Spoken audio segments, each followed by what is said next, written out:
This is Aaron. Hey.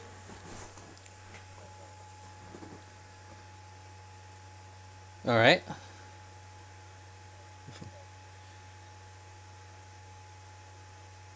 All right, go ahead and put him through.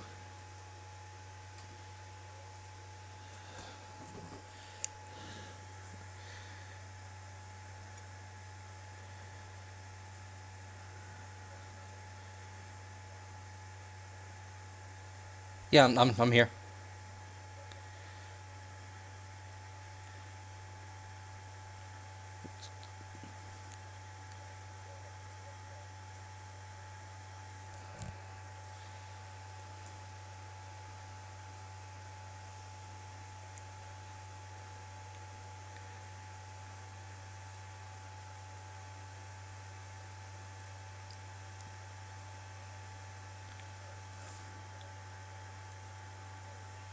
Hi, what can I do for you?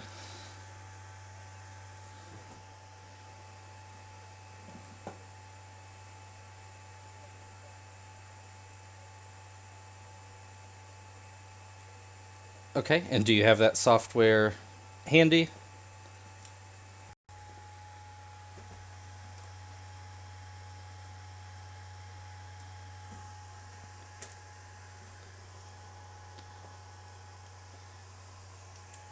He's hit already in this game. A little high and outside for a ball. That's a strike. Ball.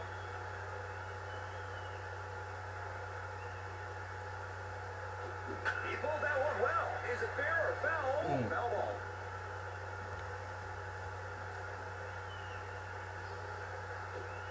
Swing on this. Strike three. Our next batter, yanked. Now 0-1.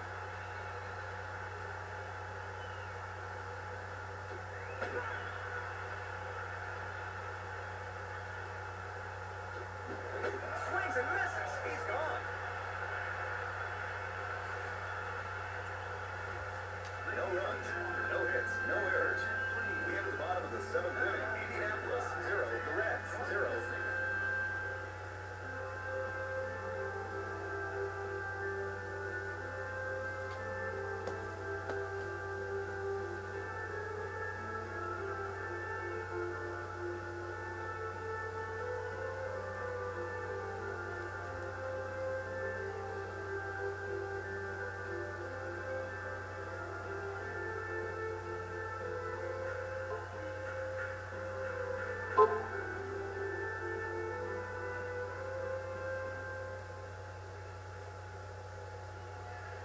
The Reds are now up to bat. Riding a six-game hitting streak is now at the plate.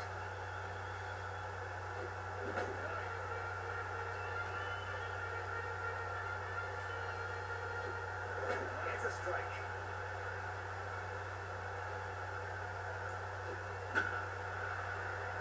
Foul.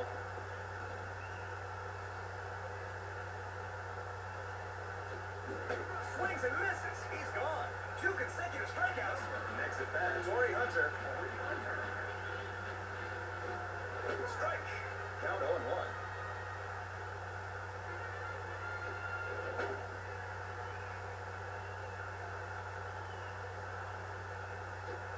Just gets the outside corner for a strike. Good swing. Two away. Kennedy has struck out twice in this game. Great. Kennedy. It's a strike. He put that first pitch right in there. He's behind in the count. Pitch is out in this situation. Upstairs a bit high, ball. Kennedy is looking at the pitches very well today. Here's the 2-2 pitch. Here's the 3-2 pitch. Caught looking at a pitch up in the zone. That's the end of the inning. No runs, no hits, no errors. At the end of the seventh inning, the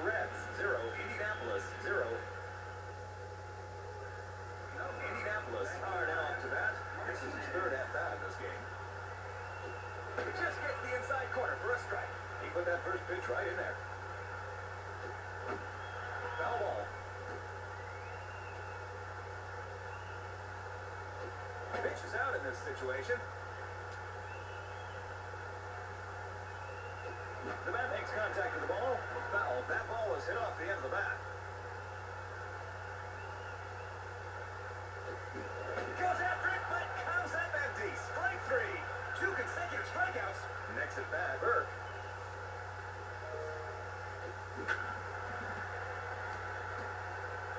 Kennedy got that one. Graves has had a base hit already in this game. This is his 3rd at-bat in this game.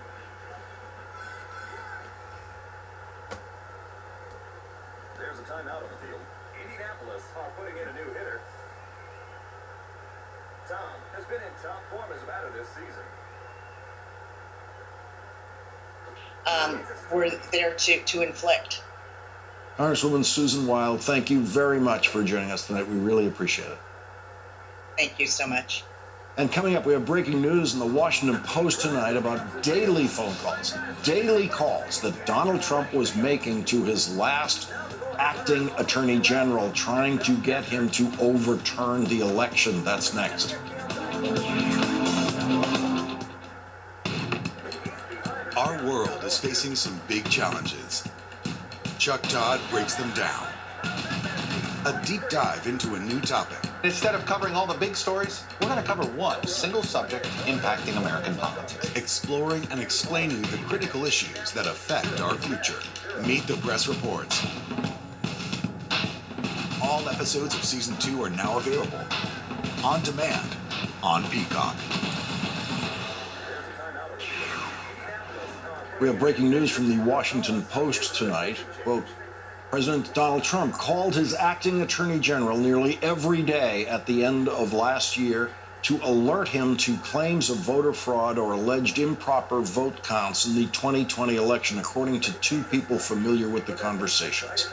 The personal pressure campaign, which has not previously been reported, involved repeated phone calls to acting attorney general Jeffrey Rosen, in which Trump raised various allegations he had heard about and asked what the Justice Department was doing about the issue. Rosen told few people about the phone calls, even in his inner circle, but there are notes of some of the calls that were written by a top aide to Rosen, Richard Donahue, who was present for some of the conversations, these people said. Donahue's notes could be turned over to Congress in a matter of days. Joining us now is Democratic Congresswoman Zoe Lofgren of California. She is the chair of the House Administration's Committee, which held a hearing today on election subversion.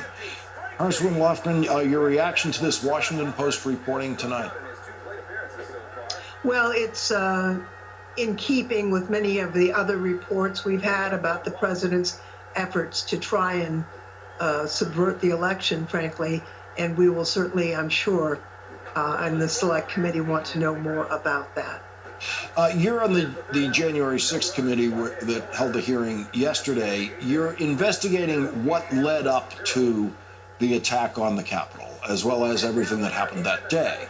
But the question of what led up to it is rather broad, isn't it? It's not exactly clear where that boundary is.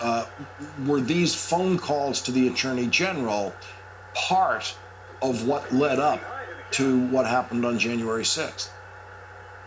Well, we'll find out. We're going to follow the facts where they lead us. As one of the officers said yesterday, a hitman was sent. We need to find out who sent the hitman. How did this happen? How was it organized? What motivated it? Who funded it? And the like. And so we will have a broad inquiry and follow the facts and find the truth. There is some written testimony now that we're looking at tonight that former acting Attorney General Rosen gave to Congress in May, and it now just has a lot more between the lines as we read it. This is what he said in writing. During my tenure, no special prosecutors were appointed, whether for election fraud or otherwise. No public statements were made questioning the election.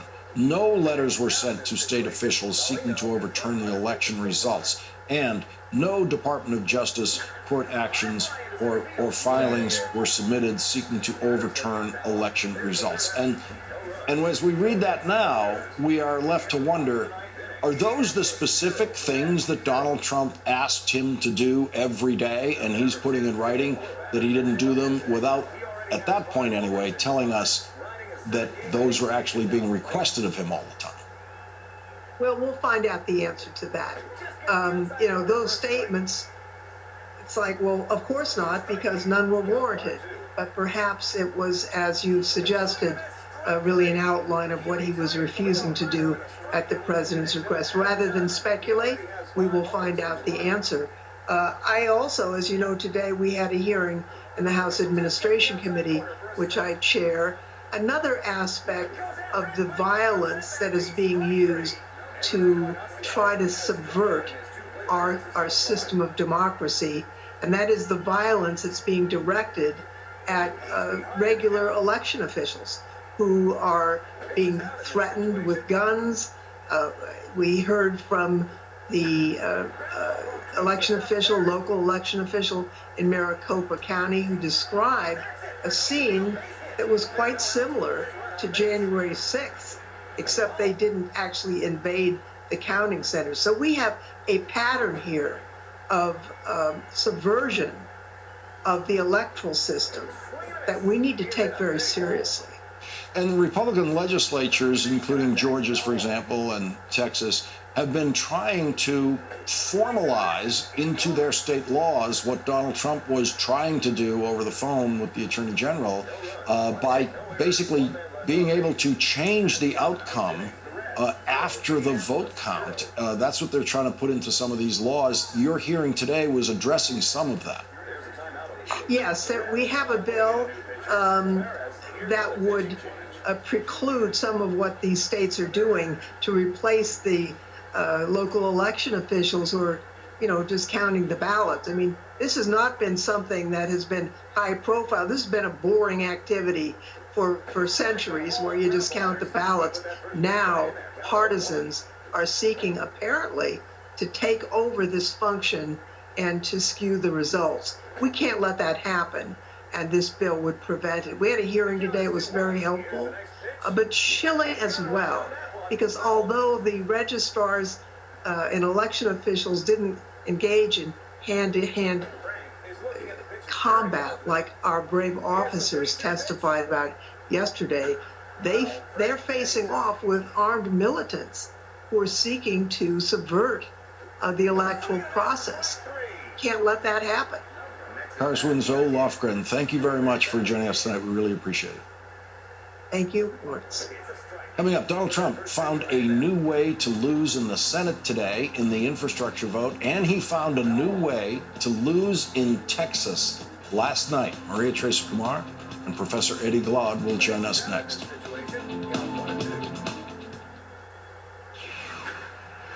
Donald Trump lost big in the Senate today when the Biden bipartisan infrastructure bill moved forward with 17 Republican senators defying Donald Trump's threats against them when they voted to proceed to the bill. And Trump lost last night in Texas. Last night, voters in North Texas chose Republican State Representative Jake Ellzey to fill a vacant House seat over a candidate endorsed by Donald Trump. Jake Ellzey beat Republican Susan Wright, the widow of former Congressman Ron Wright, 53% to 47%. The special election runoff was to finish Ron Wright's term in the 6th congressional district after he died earlier this year from COVID-19. Donald Trump carried that district in 2016 by 12 points, but in 2020 he won the district by just 3 points. Donald Trump endorsed Susan Wright in the final days before the May 1st election, which then went to a runoff. During the runoff, Donald Trump issued 3 statements affirming his endorsement. He recorded a robocall for Wright, and he headlined a telephone rally for her Monday night before the election, and Donald Trump's candidate lost. Joining us now, Maria Teresa Kumar, President and CEO of Voto Latino, and Eddie Glaude, Chairman of the African American Studies Department at Princeton University. His latest book, Begin Again, is now out in paperback. Both are MSNBC contributors. And Maria Teresa, something's happening in Texas. Lawrence, you and I have talked about this a lot, and that is that Texas is not that ruby red state that everybody thought. If anything, it is becoming much more of a moderate state. And the district that you're discussing, you have a large influx, not just of a growing Latino population, but also young professionals coming in because industry in Texas is changing. You're seeing a lot of folks such as Amazon coming in, Apple coming in, Toyota coming in. And with that, more educated individuals and a changing demographic, that it's one of the reasons why you have Republican Texas legislators trying to prevent people from voting, because it's not the Texas of 10 years ago. And the full field who ran originally for the seat included Democrats, and the Democrat came in third, just below the line of qualifying for that runoff. And so there's interesting future for that district. Professor Glaude, it is a fascinating night in Republican world. We saw these 17 Republican votes on the Senate floor tonight after Donald Trump called them fools, after Donald Trump threatened every one of them with primaries in the next election and when they're up for re-election. That's a vote that was unimaginable a short time ago. And in fact, I certainly didn't anticipate it being that big tonight, that vote both against Donald Trump and for the infrastructure package.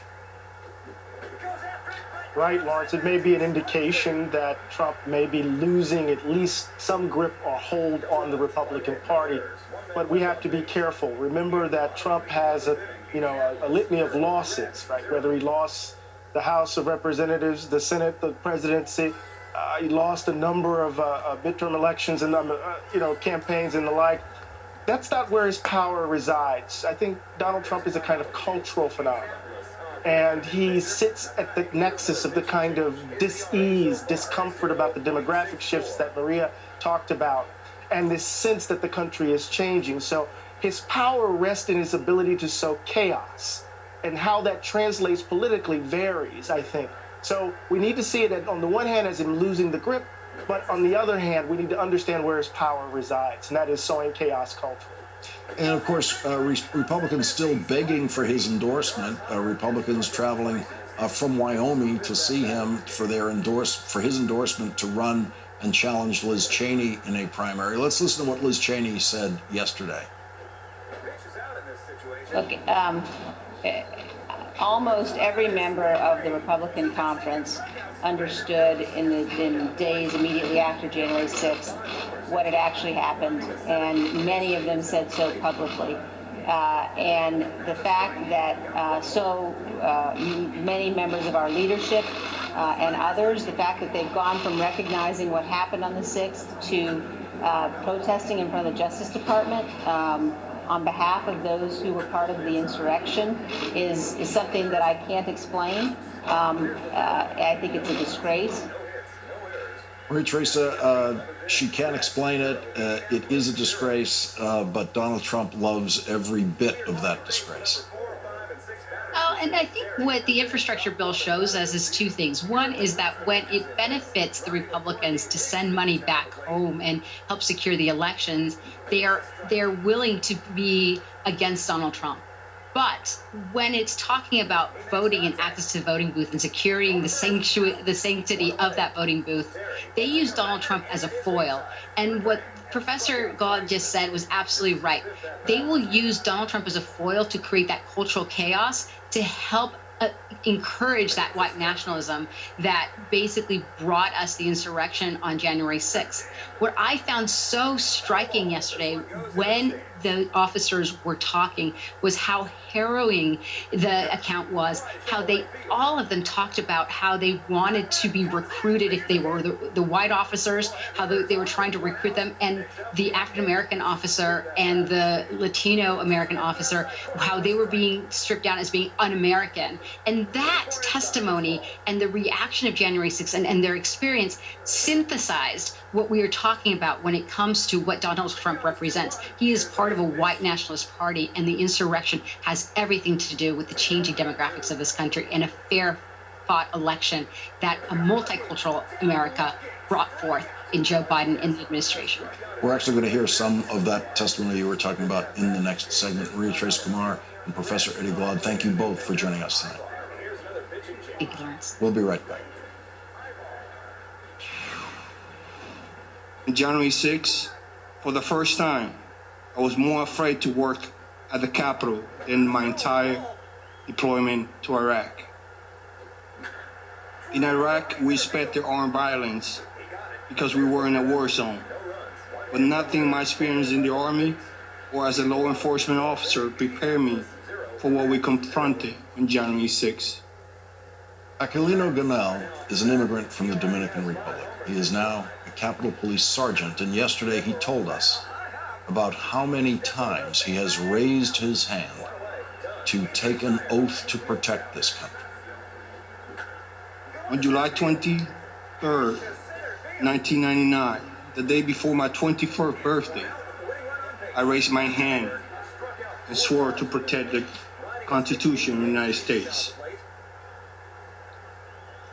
Because this country gave me an opportunity to become anything that I wanted. At that time, I already started basic training with the Army Reserves.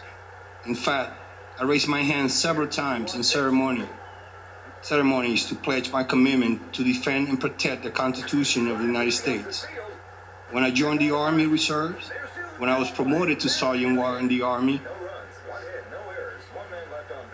when I was promoted during my naturalization ceremony, and when my reenlistment in the Army, when I joined the United States Capitol Police, and lastly, when I was promoted to Sergeant 3 years ago. I have always taken my oath seriously. The Trump mob, who Donald Trump sent to attack the Capitol, believed that Sergeant Gonell had no right to be there. I was at the front line, and apparently they seen, even through my mask, they saw my skin color and said, "You're not even an American." Regardless, whether I was in the military, they don't know that, but they yelling and saying all these things to me. I mean, when I heard that, I wasn't even thinking about any racial stuff, but for me, I wasn't even thinking about that. I'm there to stop them, regardless. I'm not thinking what they were yelling in terms of my skin color or my race. And I know an American soldier and former soldier and a police officer. I didn't take that into account when I was defending all of you guys. Sergeant Aquilino Gonell gets tonight's last word.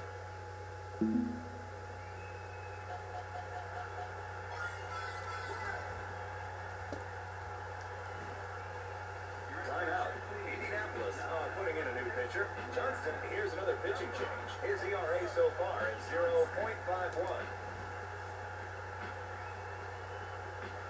In order to support our show, we need the help of some great advertisers. And we want to make sure those advertisers are ones you'll actually want to hear about. But we need to learn a little more about you to make that possible.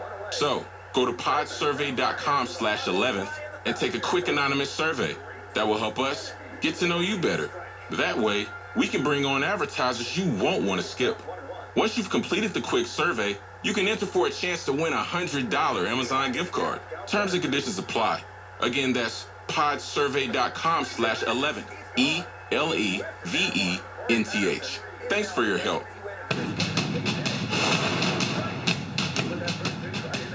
Good evening once again. I'm Chris Chansing in for Brian Williams. Day 190 of the Biden administration, and there's been a major breakthrough tonight on a key Biden agenda item.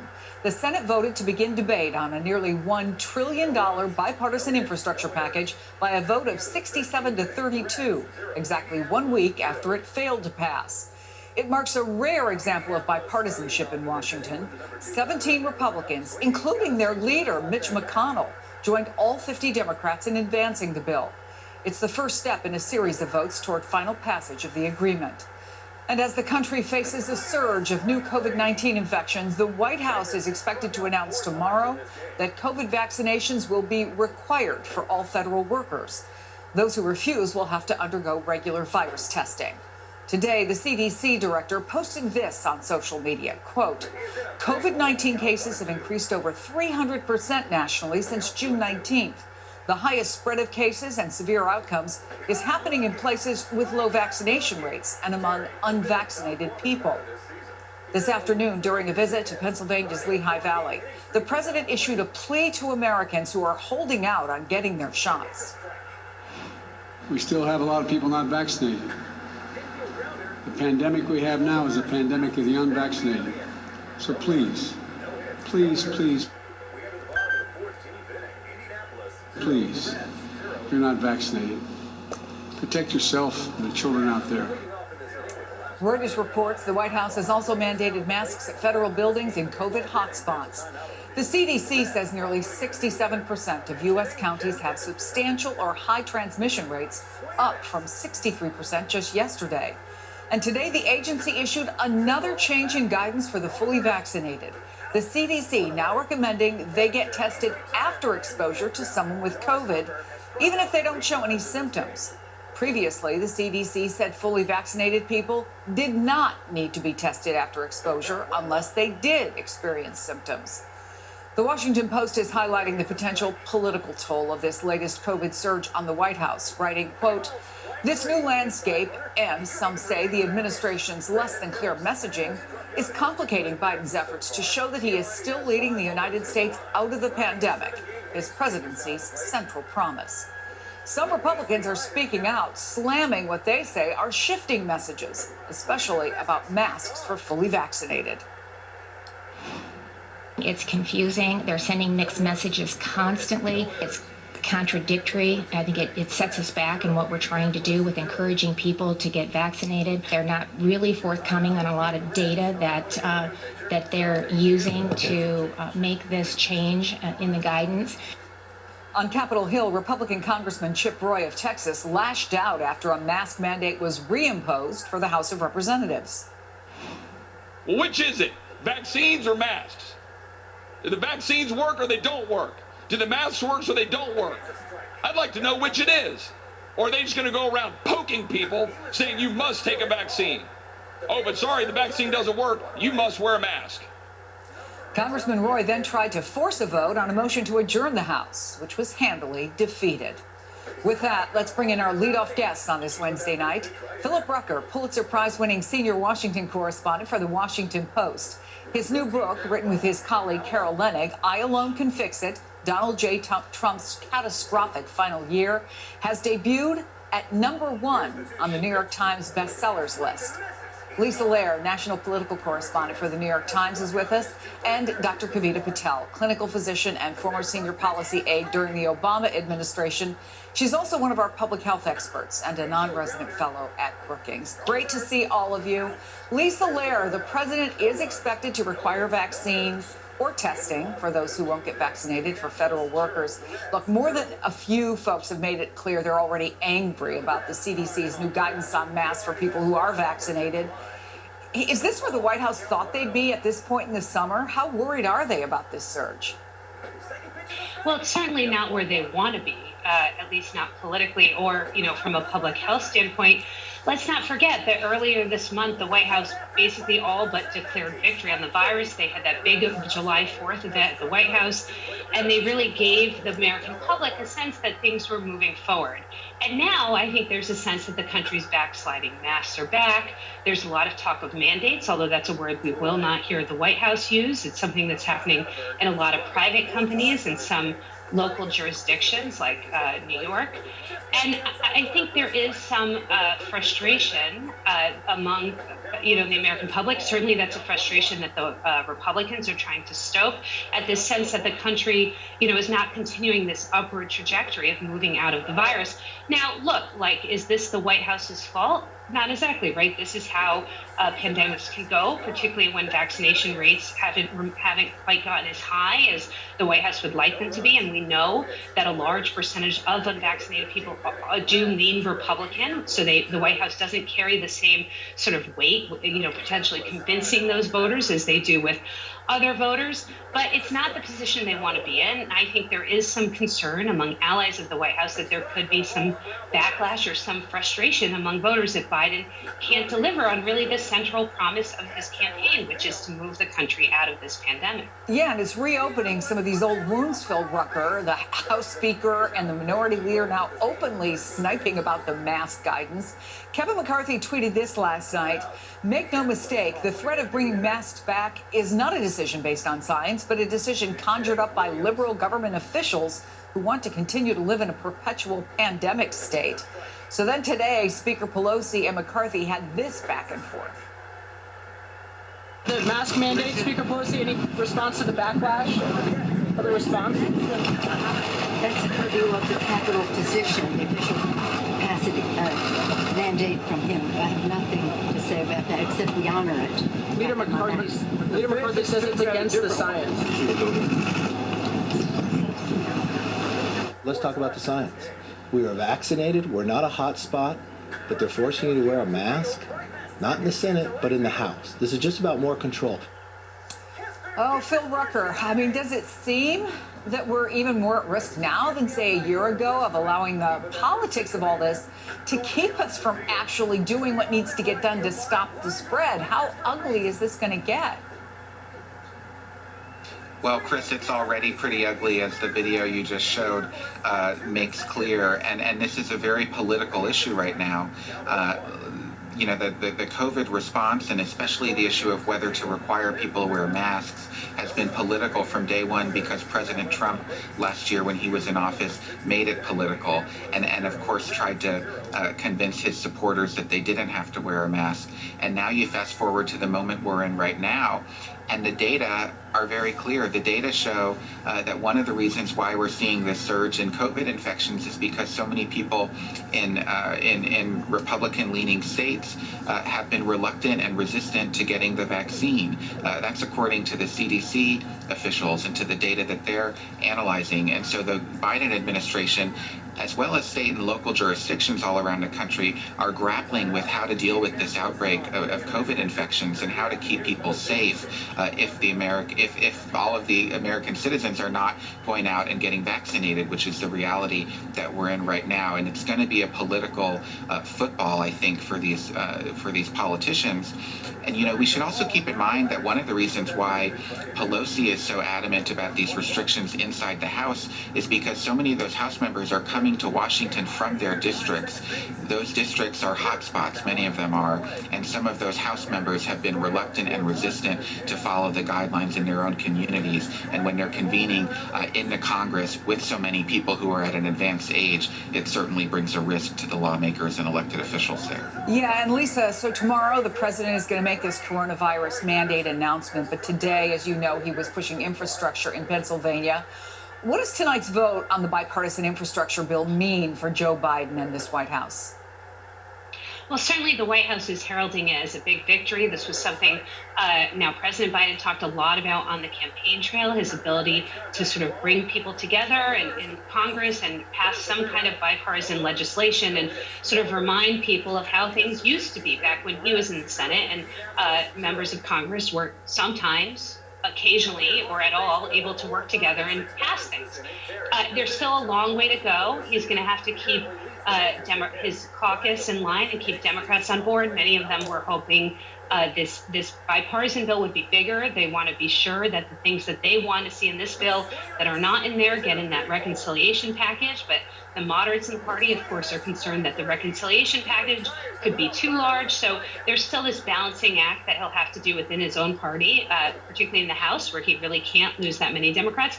And then, of course, this is not the final vote at all on this package. So there's a long road to go with keeping these 10 Republicans on board as well. But I think tonight, at least, the White House is feeling pretty good.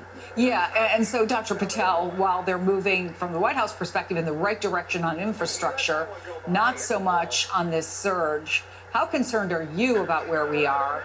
And while the vaccinated wait for the unvaccinated to get their shots, whenever that might be, is one part of the answer maybe what Pfizer is now saying, that a third dose of its COVID-19 vaccine can strongly boost protection against the Delta variant?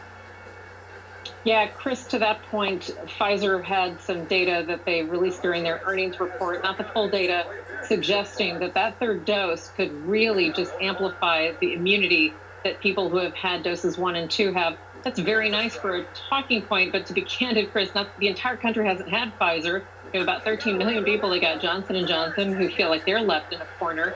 And you have, as you mentioned, a White House that's trying to literally kind of put one foot on the dock and the other on the boat and probably another foot somewhere else. So it's incredibly complex.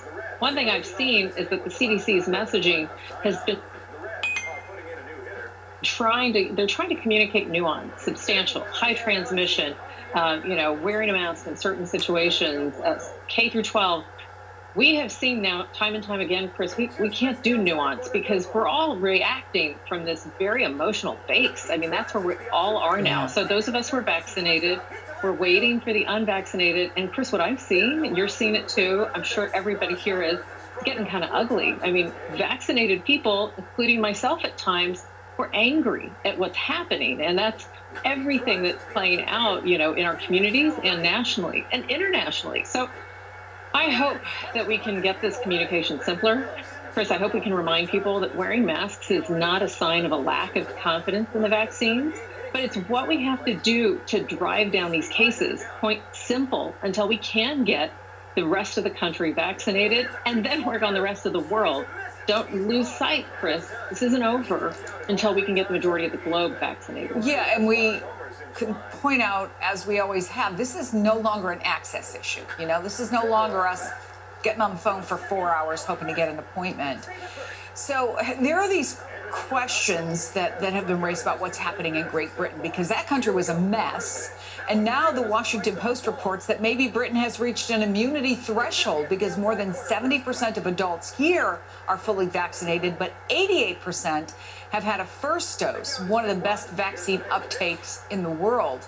So I'm wondering, as you look at the numbers from the UK, if there's something we can be learning from them. Yeah, Chris, we can always learn. Look, and one note of, when the UK decided to do that first dose and delaying the second dose, a number of people, including myself, were concerned and critical of that approach because we knew we had enough vaccine to give people 2 doses at the scheduled times according to the trials. What you're pointing out, Chris, is there's something about that one dose that gave them this opportunity to have a huge amount of uptake. But Chris, honestly, they also went through their struggles with Delta, with Alpha, and had it just weeks before us. And what they did do was pretty restrictive. They actually restricted movements and did a lot of things that I think we're right now not even close to doing, limiting indoor capacity. So you have to take into consideration that, yes, what we can learn from them is that if you can get a first dose in as many people as possible, that creates some wall of immunity, but it's not the only one. And to your point, you really do need to have 2 doses. And you have to ask, there's a difference between having a country that has a national health system and can have a better, accurate way of monitoring who's not getting vaccinated and potentially why. Not big government, but it's more of a centralized way of trying to understand where your gaps are. We don't have that in the United States, and we might be seeing the repercussions of it. So as politics continues to sort of go over everything that's happening with COVID, Phil Rucker, your colleagues at the Post report that Donald Trump relentlessly pressured his acting attorney general, Jeffrey Rosen, he called him almost daily, according to the reporting, about investigating those false 2020 election fraud claims. I'm going to quote from the story. The personal pressure campaign, which has not been previously reported, involved repeated phone calls in which Trump raised various allegations he had heard and asked what the Justice Department was doing about the issue. There are notes of some of the calls that were written by a top aide to Rosen, Richard Donahue. The notes could be turned over to Congress in a matter of days. The phone calls came in late 2020 and early 2021, when Trump and his supporters were furiously pressing for officials at all levels of government to intercede in the usually routine process of certifying the election results. So, Phil, look, you cover those final weeks in your book. What was going on in the administration, and do you expect that these notes might end up in the hands of the January 6th Commission? Well, Chris, I think it's really telling that these notes exist and that they could end up in Congress in the coming days. I think that's important, and we should keep an eye on that. But in terms of the broader context here, ever since the November 3rd election, Trump was pressuring Bill Barr, the Attorney General, to do just what you described with Rosen, calling him every day and pestering him about whatever conspiracies he heard from Rudy Giuliani or from Sidney Powell, the lawyer, or from Mike Lindell, the pillow guy, or on Fox News. I mean, anything he heard that he thought could lead to some evidence that would overturn the election, he wanted his Attorney General investigating it. And it reached a point at the beginning of December where Barr had had enough, and he told Trump and said to the public, actually, that there was no evidence of enough fraud to overturn the election. Barr ended up resigning from office in mid-December, and Jeffrey Rosen succeeded him as the acting Attorney General. And the new information that my colleagues at the Post are reporting tonight is that Trump continued that pressure campaign almost immediately with Rosen, and it was a daily series of pressure tactics, phone calls, and other outreach from Trump and people in the White House up until Joe Biden became inaugurated as the president to try to find the evidence to support these conspiratorial and baseless claims of election fraud. Of course, the evidence did not exist. Stay tuned. A lot more to come on that. Phil Rucker, not just best-selling author, but #1 New York Times tonight. As of tonight, congratulations. We're not worthy, but we appreciate you being with us. Lisa Lehrer, Dr. Kavita Patel, thanks to all of you. And coming up, it's going from bad to worse in one western state again. We'll talk to a doctor who says the infection rate is so high, contracting COVID there is inevitable if you haven't been vaccinated. And later, Republicans finally urging vaccinations, but is anybody listening? The 11th hour just getting underway on a Wednesday night.